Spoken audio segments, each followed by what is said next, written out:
আসসালামু আলাইকুম। আমরা আছি এখন গুয়াংজো এয়ারপোর্টের পাশেই।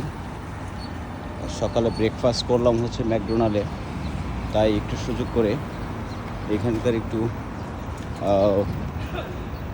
ভিউ ধারণ করতেছি। দেখেন একটা শপিং মল, এখানে এখানে টাকলু ভাই আছে, নুরুল আমিন। হ্যাঁ, এটা হচ্ছে গুয়াংজো। আমরা সকালে ম্যাকডোনাল্ডের নাস্তা খেয়ে এখন গাড়ির জন্য ওয়েট করতেছি। গাড়ির জন্য ওয়েট করতেছি, রাস্তা পার হবো দেখি একটু। দেয়ার হ্যাভ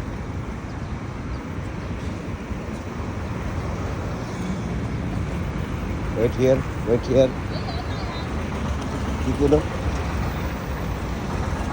বুঝতে পারি নাই।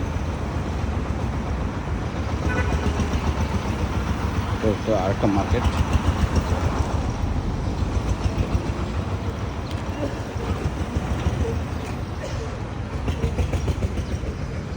আমি দিল্লির গাড়ির জন্য অপেক্ষা করতেছি।